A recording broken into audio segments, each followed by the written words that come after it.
welcome. It's another Friday. It's another Friday. Yes, it's another Friday. It's another day for another chat today. How is everyone? How has your week been? I hope it's been really dry where you are. It's been very wet here. It's been a really wet week and it's still very wet. A lot of thunderstorms, really not very great, but anyway, thank God it's Friday and we can relax and hopefully look forward to a much brighter week next week. Yes, I'm happy to be here again as usual. Thank you so much to everybody. Thank you for the comments last week. Thank you to everybody who actually takes time out to watch, sends me messages or sends a comment. I really appreciate you all. You guys are amazing. You guys are amazing. Thank you so much. Thank you. Thank you to a few new people that I have met as well. Thank you for checking out the channel. Please subscribe if you haven't. But if this is your first time, this is Addie's chat. We talk about budgeting, savings, and a few things here and there in between. Yeah. Anyway, let's get straight into the chat today. As you might have seen from what my title is today, it's 5 credit card mistakes. 5 credit card mistakes. As I say all the time, I'm not a financial advisor. I'm only giving this information this is information I have learnt on the way, really. And I am giving this information for education purposes. So if you need to make any financial decisions, you would have to speak to a financial advisor, really. But this is for education purposes only, really. And these are things I've learned myself. So let's get straight into it then.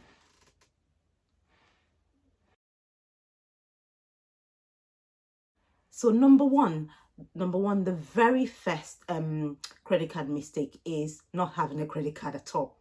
Not having a credit card at all is actually a huge mistake.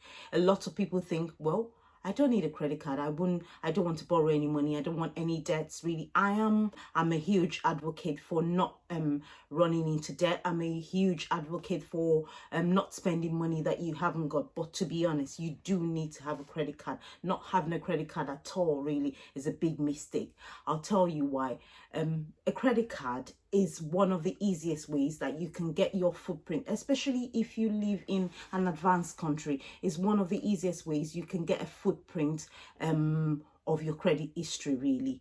In future, if you're looking to get a loan to purchase a house, to get a loan to do anything, your credit report is actually very important. So a credit card is an easy way to actually get a footprint without having to spend anything, pay anything. You can use a credit card to actually build your credit record, to get yourself out there, so that creditors can see that you can manage credit well. And some people will say, well, I haven't had a credit card and I have been able to borrow things. Yes, you might have been able to borrow things because even if you haven't had a credit card. But I tell you what, if you have never had a credit card, it might be tough for you to actually get a mortgage if you haven't got a credit card, and it might be tough for you to actually get a loan or a car finance, something. It might be tough for you to get something that you really need because you've never had a credit card. And there are easy ways to manage a credit card. You don't have to be in debt why you have a credit. I talk about it more often than not. I talk about it a lot, about how having a credit card and just using it like a debit card, really. I'm in the bank. I'm not spending it on a credit card. I'm only using a credit card most times just to carry on, just to have that trail, really. If you spend on a credit card, to be honest, 9 out of 10 times I paid that same week. I paid back on the credit card because if you haven't got the money, I'm very big on don't spend it, really. If you haven't got the cash in your bank account, don't spend it on a credit card. A credit card is not a way to think, oh, suddenly I've got another £2,500 or £3,000, yeah, and I can go out and spend. No, that's not what a credit card is. A credit card is for one, emergencies. A credit card is also for if you don't want to actually put down your own cash on that deposit, or if you don't want to do something with your own card, really, and you want the credit card to take a bit of responsibility. Quite a lot of the credit cards really are very good for that, really. If you're paying for an holiday, especially, a lot of people would agree with this. In 2020, a lot of people paid for holidays, and the only way they were able to get it back through the credit card, really. Still, my number one mistake is not having a credit card at all. If you are worried about having a credit card because you have had credit problems in the past, you have not been able to manage the credit card properly. Really start with the really there are some credit cards out there that are credit score builders. They would help you build your credit. So start with those ones. Get a credit limit that is manageable for you, even if it's £100, 300, 400, 500, something that's manageable for you, that you know that you can afford. Get that. Really stick with that for a while, for a good possibly 6 months. Stick with that before you increase it. Maybe on another chat, really, I'll talk about credit cards that help you build your credit rating, really, because within 3 months you could actually build a good credit rating if you do it with the right credit cards, yeah, and do it the right way. Yeah, so that's the second biggest ever mistake that most people make with a credit card is not reading your letters at all, not reading your credit card, not reading your bill, not reading when a letter comes in. A lot of people, including myself, a lot of people, myself inclusive, actually we get mails from the bank, and you just pile it up there, you just put it away, you never open it. Not reading your credit card bill actually is not a great thing, and a lot of people do that because sometimes, and I'll give you an example. There was a time I wasn't looking to increase my credit limit, and this credit card, they wrote to me and they said in the letter that we're increasing your credit limit. It was literally double of what I had, and they said, oh, if we don't hear by certain date, it was a 4-week period, if we don't hear by certain date, we will just assume that you want this limit increase, and we would increase it. I didn't want a limit increase, but I didn't read that letter because there was, to be honest, the reason why I didn't read the letter was because I normally pay my bill in full, so I didn't really check it. And all of a sudden I just saw that there was an increase in my credit card limit. When I looked at it one day, I got a statement, to be honest, after about another 2 or 3 months, I looked at it, I'd got a different credit limit, and I was surprised. And when I rang them, they said to me that we actually sent you a letter, and they told me the date they sent me the letter for what the limit was. To be honest, I took down the limit. I put it back to where I wanted it to be because I was happy with the limit I had. But that's the thing. It could be something worse than that. It could be that the interest rate on my credit card had changed and I'd not read the letter. It could be that I had a fee to pay and I'd not read the letter. There could be so many things. So it's a huge mistake not to read any letter about your bank account or your credit card, really. Even if you read it and just shred it away, really, or if you know that you're not going to read it, you might as well get them to always send you emails. Most people are better at checking emails. So that's the number 2, not reading your credit card letter. So number three mistake is actually waiting to pay your credit card bill. A lot of people do this. When you throughout the month, they make purchases, small, large, their daily purchases on their credit card, and they wait till the very end, really. They don't have a direct debit set up, but they wait till the very end and thinking they would clear it up. And sometimes they miss it by a day or two, and you get a late fee payment, which is £12. £12 is not a lot to some people, but it's quite a lot of money if you're just getting it because you missed it by a day, really. What I would advise is do not wait to pay your credit card bill. As I've said earlier, have the money in your bank account before you spend it on a credit card. So as soon as you have used the credit card, just put the money straight back into your credit card. Set up a faster payment, pay straight away. And if you cannot pay it all off straight away, set up a direct debit for the minimum payment. That is the most sensible thing to do, to have a direct debit set up to pay the minimum payment every single month. That way you know that you're not getting the late fees charge as well, really, on there. Or now, number 4, never ever withdraw cash from a credit card. Never ever withdraw cash from a credit card. In UK, if you withdraw cash from a credit card, you are charged straight away a £3.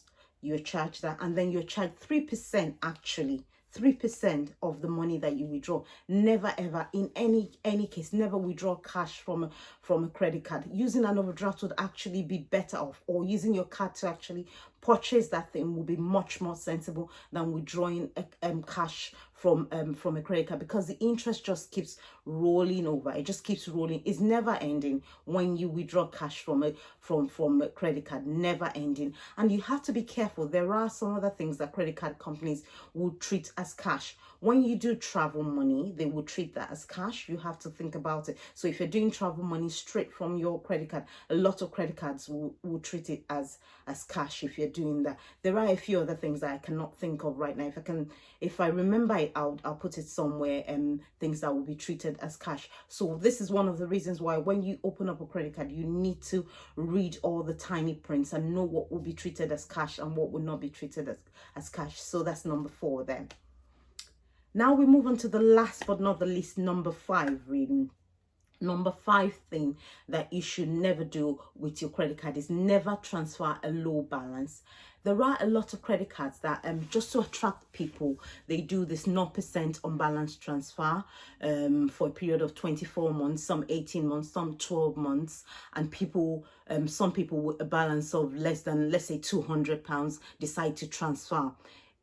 If you transfer that, I know that £200 might be a bit more, but if you transfer a balance that's really low, it doesn't actually work out great for you. You end up paying a lot more interest than you think, because there is a transfer fee in the first place. Really, the best thing is really not to transfer. If you haven't got anything up to £1,000, to be honest, maybe it's not worth transferring. But if you've got, sometimes actually, I will correct myself there, sometimes even if you've got £500, it's worth transferring. For instance, if you've got a credit card that the interest rate is quite high and you have been accepted for a credit card with a low interest rate and you've got 0% unbalanced transfer, even if it's 500, it's still worth transferring. But transferring something like £30, £40, that's not worth it really. Some credit cards would actually tell you that their minimum balance transfer will be £100. So make sure that you, if you can, pay off the other card really. But if you're using it to pay off a loan or something, or to pay off a huge a credit card with a huge interest rate, yes, you might transfer, but watch out not to transfer debts that we really, not to transfer a really low balance to a new credit card really, because it would end up costing you more in the long run. Yes, so these are the 5 mistakes. A few of this I have learnt definitely from experience myself, not to do this. These are the 5 mistakes, and I hope that you would not make the same mistakes as well. So I will, maybe in another chat, I will talk a bit more about credit cards themselves really, and the reason why you should have a credit card. And the last, I wanted to add just one bonus point actually, that don't always just make a minimum payment. That's a big mistake that a lot of people make. I normally say this as well often to anybody that cares to hear. Don't make just the minimum payment. A lot of people make the minimum payment their goalpost, and once they've made the minimum payment, they're like, well, I'm done for this month, then the minimum payment is done. No, that's not right. If you do that, every balance that's left over, interest is being added onto it. So it's best to, if you can, to be honest, pay that credit card off. A credit card shouldn't be something that you rely on. It could be something that you use for your day-to-day expenses, and then when you get paid, you pay it off. But always think, have I got that money really, before you spend on a credit card? That's just the easiest way to go with a credit card. Have I got that money? And if so, yes, then spend it on the credit card, then pay it back really. But credit cards are huge assets when it comes to helping you with your credit footprint, helping you to get good credit rating. Credit cards are very good if they're managed properly really. It's just the management of it, and it's quite easy to manage. It's just a shame that a lot of these companies that turn out credit cards year after year don't try to educate people on how to use it. They would give you a credit card with just one tiny flyer or a lot of information that they know you're never going to read really. All we need to do is help people manage it better, or give people the information on how to manage it, and most people would actually be fine with a credit card. A credit card is not an evil thing. It's not something that no, I'm not getting a credit card. I know a lot of people are like that. If you choose not to, well, it's up to you, but it's quite good just in future if you need to get access to anything. It's one of the easiest way to actually get a good good credit rating if you manage it properly. But anyway, as I say, really, I'm not a financial advisor. All this information I'm giving is based on my own experience from what I have learned really. Yes, so But anyway, if you've got any questions or you would like me to share more about credit cards, you can send me a message. I think I might do a chat actually to talk about credit cards that can help your credit rating. To be honest, most of the credit cards that can help your credit rating, the interest rate are likely to be high. They're probably around the 30%, because, and most of them will not give you a good credit limit as well, because they know that people that are looking to build their credit rating, they definitely need the credit card more than the credit card needs them. It's when you get to a minimum, a fair credit rating level, that's when you now have a few more options, quite a lot more options, where you can have a lot more credit card open up onto you. But anyway, that's a chat for another day. I hope you all have a lovely week, and I look forward to chatting to you next week. Bye.